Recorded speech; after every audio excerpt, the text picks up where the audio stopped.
I'm JosieWose and today we're going to be reading The Little Mermaid. And this one is for a very special birthday girl named Ruby who is turning 4 today. Happy birthday, Ruby! Deep under the sea, merfolk and sea creatures hurried to King Triton's glittering palace. Ariel, his youngest daughter, was making her musical debut in a special concert, and no one wanted to miss it. King Triton arrived as everyone gathered in the great hall. With a snap of his baton, Sebastian, the court composer, instructed the orchestra to begin. But when the time came to introduce Ariel, she wasn't there. Ariel had forgotten about the concert. She was miles away, searching for human treasures in a sunken ship. Her friend Flounder followed her nervously around the ship. "Have you ever seen anything so wonderful in your entire life?" Ariel asked her friend, picking up a silver fork. "Yeah, it's great," Flounder muttered. "Now let's get out of here." Suddenly, a huge mouth of teeth appeared behind them. "A shark! Swim!" Flounder shouted. The two friends swam for their lives as the shark charged after them. As the shark leapt forward to take a big bite, it got stuck tight in an old anchor. "Take that, you big bully!" Flounder taunted. Ariel and Flounder swarmed to the surface to find Scuttle, a seagull who claimed to know all about the human world. Scuttle examined the fork. "This is a dingle hopper," he said. "Humans use these to comb their hair." Just then, Ariel remembered the concert. "My father's going to kill me," she gasped. In a cave, a sea witch called Ursula used her magic to watch Ariel hurry home. She laughed to herself as she thought of her plan to use Ariel to get back at King Triton. When King Triton learned that Ariel had missed the concert because she had been to the surface, he was furious. He believed humans were dangerous, and he wanted to protect her. "You are never going to the surface again," he commanded. After Ariel left, King Triton asked Sebastian to keep an eye on her. Sebastian followed Ariel to a secret grotto.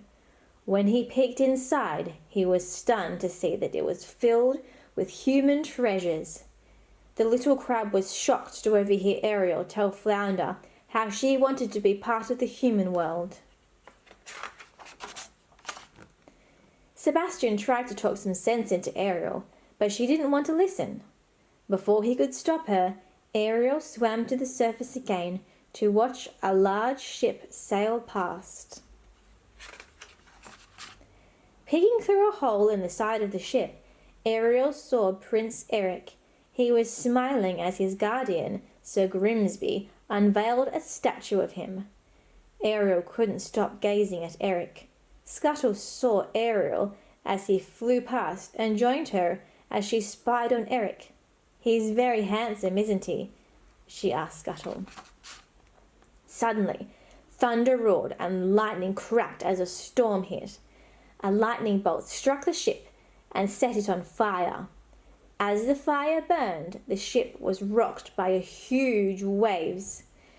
Ariel watched in horror as Eric was thrown overboard and swept into the sea.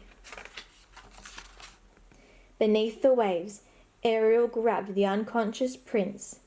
Struggling to keep hold of him, she pulled him to safety on the shore. While Scuttle listened for a heartbeat, Ariel sang to him in a clear, beautiful voice. But when she heard people approaching, she dived quickly back into the sea.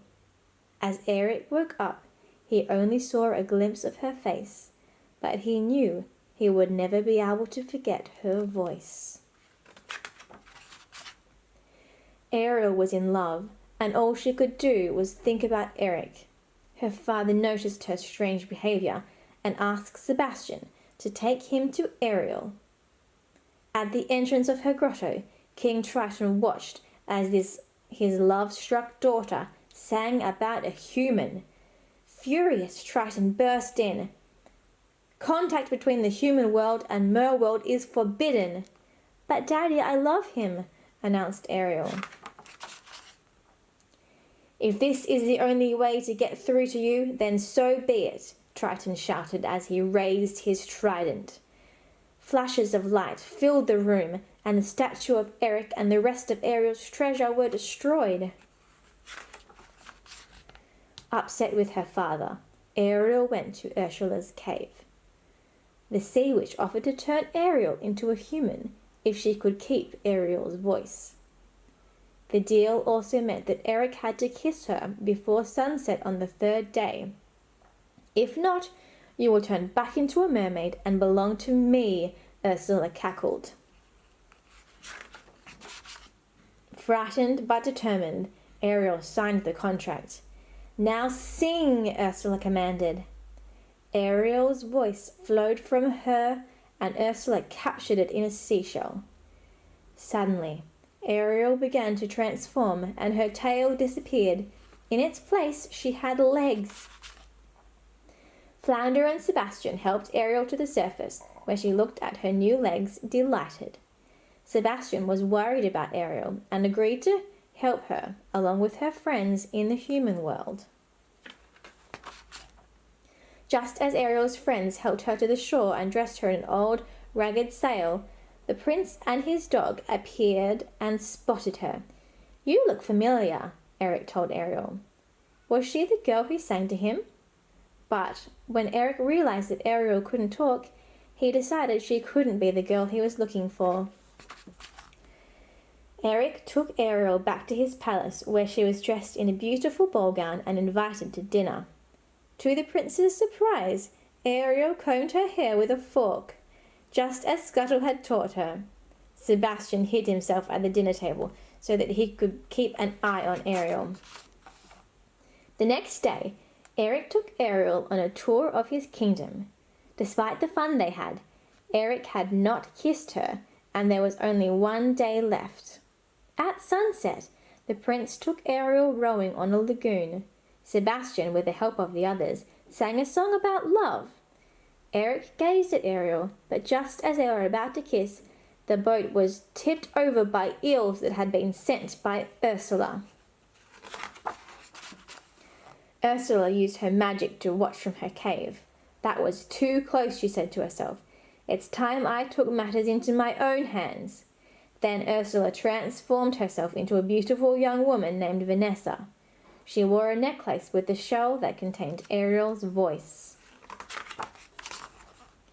When Ariel woke up the next day, she rushed downstairs to see Eric announce his marriage to Vanessa. Ariel was heartbroken. She had lost her true love, and now she would never escape Ursula's clutches. The wedding ship departs at sunset, Eric told Grimsby. Once aboard the ship, Ursula gloated. She had managed to trick the prince using Ariel's beautiful singing voice and had put him under a spell. Soon Ursula would rule the sea. Ursula didn't notice that Scuttle had seen her talk about her plan through a porthole. He saw her true reflection in the mirror. Scuttle flew back to tell Ariel that the girl that the prince was marrying was really Ursula, and the sea witch in disguise. They had to stop the wedding.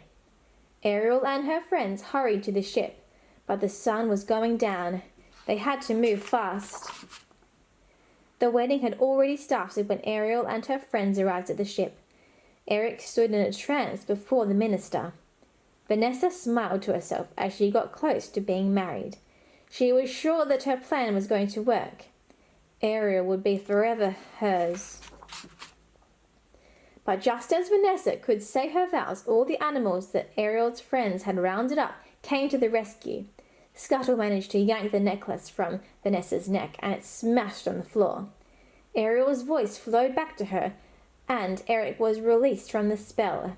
"You're the one!" exclaimed Eric as he heard Ariel's voice.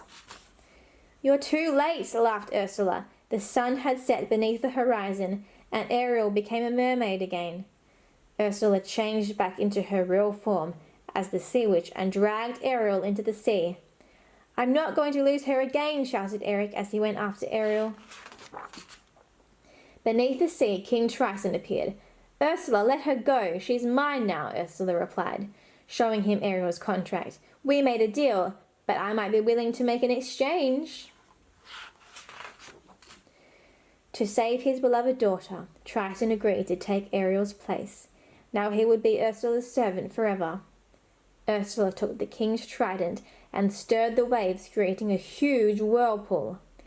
Now I'm the ruler of all the ocean, she declared, as Ariel and Eric watched in horror.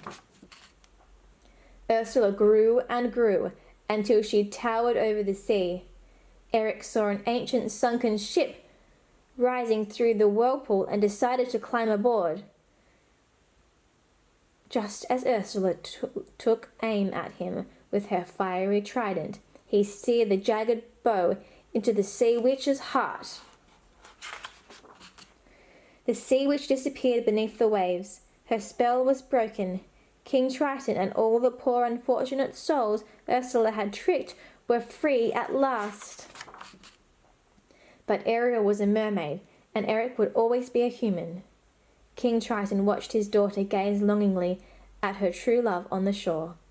With a sigh, he touched his trident to the water and turned Ariel back into a human. The king smiled tenderly as he watched Ariel walk out of the sea to be with her one true love. Sometime later, Ariel's friends and family gathered to watch Ariel and Prince Eric get married. At last, she was part of the human world she loved, and she would live there happily ever after. Thanks for watching, everyone. Don't forget to hit like and subscribe for more videos. I'm JosieWose. See you next time.